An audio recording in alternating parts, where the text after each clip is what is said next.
જૂનાગઢમાં આદિ અનાદિ કાળથી ચાલતી ગરવા ગિરનારની લીલી પરિક્રમા ચાલુ વર્ષે વરસાદી આફતને લઈ હાલ મોકૂફ રાખવામાં આવી હોવાનો તંત્રએ નિર્ણય કર્યો છે।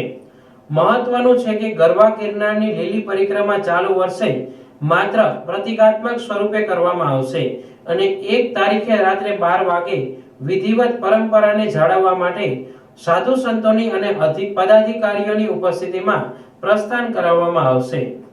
જ્યારે 1 તારીખના સવારના સાધુ સંતોના તેમજ અન્ય સંસ્થાઓના મર્યાદિત લોકોને સાથે રાખીને આ પરિક્રમા આગળ વધશે।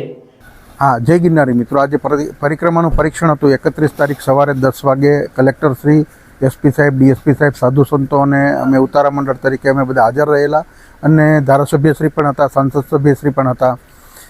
बोरदेवी सुधी अमे स्थळ परीक्षण कर्युं तो रस्तो खूब खराब छे, कादव कीचड़ छे, वरसाद चालू छे अने हजी 48 कलाक सुधी वरसादनी आगाही होय त्यारे अंदर कोईपण प्रकारनो सीधुं सामान लई जवुं शक्य न होय, व्यवस्था न थई शके एटले अमारा अनक्षेत्रो पण बंध छे अने परिक्रमार्थीओने पण अमे अपील करीए छीए के कोईपण व्यक्ति परिक्रमा करवा माटे न आवे।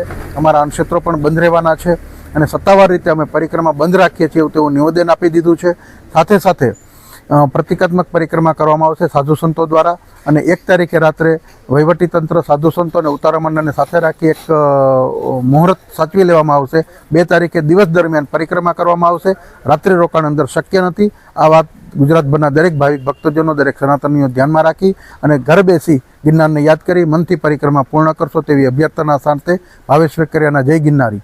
મહત્વનું છે કે બહારથી આવતા કોઈ પણ શ્રદ્ધાળુઓને કોઈ પણ સંજોગોમાં ગિરનાર પરિક્રમા માટે પ્રવેશ આપવામાં આવશે નહીં। પ્રતિકાત્મક સ્વરૂપે સાધુ સંતોને સાથે જરૂરી સુવિધાઓ અને સલામતીનું ખાસ ધ્યાન રાખવામાં આવશે। સાથે સુરક્ષા ટીમ, મેડિકલ ટીમ અને જરૂરી સાધનો અને ડોલીવાળાઓને પણ સાથે રાખવામાં આવવાનું કલેક્ટર અનિલ કુમાર રાણાવસિયાએ જણાવ્યું હતું। અપડેટ માટેની આજની આ પ્રેસ કોન્ફરન્સમાં ઉપસ્થિત અમારા SP Shri, DCF Shri, DDO Shri અને તમામ પત્રકાર મિત્રોનું હું સ્વાગત કરું છું।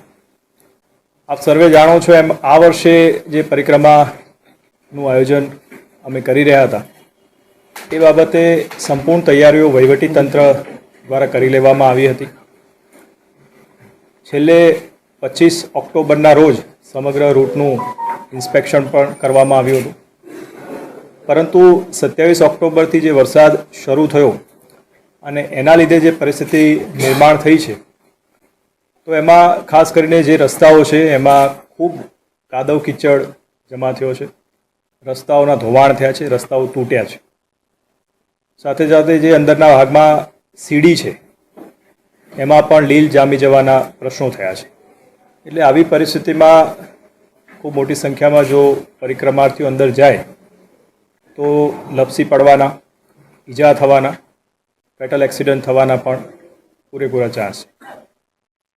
આ બાબતે 2 દિવસ પહેલાં પણ પ્રેસ કોન્ફરન્સમાં મેં તમામ લોકોને ખાસ અપીલ કરી હતી કે 31 તારીખ સુધી આ બાબતે વેઇટ એન્ડ વોચ કરે।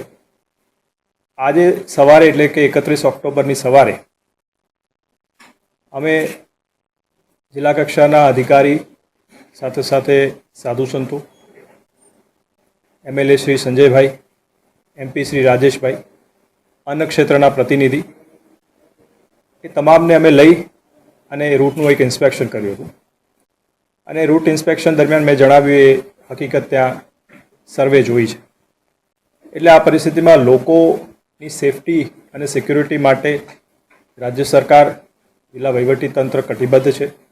લોકોને કોઈ મુશ્કેલી ન સર્જાય એટલા માટે એક સર્વગ્રાહી અને એક મૂલ્યાંકન કરી અને આપસી સહમતિથી, તમામની સહમતિ સાથે એવો એક નિર્ણય કરવામાં આવ્યો કે આપણે જે દર વર્ષે લીલી પરિક્રમા યોજીએ છીએ એવી રીતે પરિક્રમાનું આયોજન આ વર્ષે કરી શકાશે નહીં, પરંતુ રાજ્ય સરકાર અને જિલ્લા વહીવટીતંત્ર લીલી પરિક્રમાની આ જે વર્ષો જૂની પરંપરા છે, લોકોની જે ધાર્મિક આસ્થા છે એનું પણ સંપૂર્ણ સન્માન કરે છે અને એ ધાર્મિક આસ્થાને ધ્યાને લઈ અને આ પરંપરા જે છે ન તૂટે એના માટે એક પ્રતીક સ્વરૂપે સાધુ સંતોના એક લિમિટેડ નંબર સાથે એમને લઈ જઈ અને આ પરંપરાને જાળવી રાખી અને પ્રતીક સ્વરૂપે એ પરિક્રમાનો જે રૂટ છે એમના દ્વારા એ પરિક્રમા કરવામાં આવશે અને આ પરંપરા જાળવી રાખવામાં આવશે. સર, જોવા જાય તો કેટલા લોકો અંદર જઈ શકશે સર? પ્રત્યેક સાધુ સંતો છે, ઉતારા મંડળ છે, વહીવટી તંત્ર છે. આમાં અત્યારે જે વાત કરી છે એ પ્રમાણે સાધુ સંતો જે છે એમને અમે જાણ કરી છે, એમના તરફથી અમને આના માટે જરૂરી વિગત આપશે.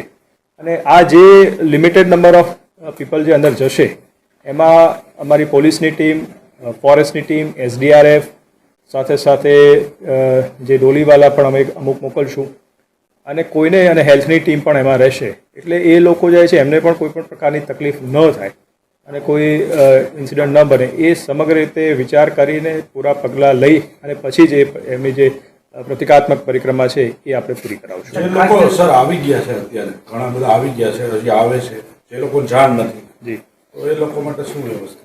એ માટે એ છે કે પરિક્રમાનો રૂટ તો આપણે નહીં ખોલીએ, પરંતુ જે આવ્યા છે એ ભવનાથ વિસ્તારમાં ઉપરાંત ગિરનાર ઉપર જઈ અને દર્શન કરી શકે છે.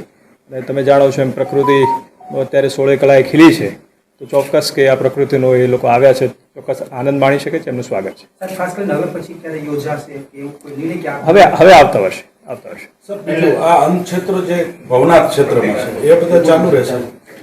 ભવનાથ ક્ષેત્રના અન્ય ક્ષેત્રો બાબતે એ લોકો નિર્ણય કરી શકે છે. બાકી અંદરના અન્ય ક્ષેત્રોમાં લગભગ 70 જેટલા અન્ય ક્ષેત્રોને મંજૂરી આપી હતી, પરંતુ હવે એમના એસોસિએશન તરફથી પણ જાહેરાત કરવામાં આવી છે કે એ લોકો પણ અંદર કોઈ અન્ય ક્ષેત્ર લગાવશે નહીં. ભવનાથ ક્ષેત્રમાં આપી છે મંજૂરી? ભવનાથ ક્ષેત્રમાં મંજૂરી આપી છે? ભવનાથ ક્ષેત્ર કે અંદર मतलब जंगल की ही देता हूँ सर मैं. ભવનાથ ક્ષેત્ર કે અંદર? અંદર નહીં, અંદર આપણે એ પ્રકારના કોઈ મંજૂરી નથી, પરંતુ એમને પણ એ જ કીધું છે કે ભાઈ હવે આ પરિસ્થિતિમાં એ નહીં લઈ શકે. આપણે આમાં 2 વિધિ થશે.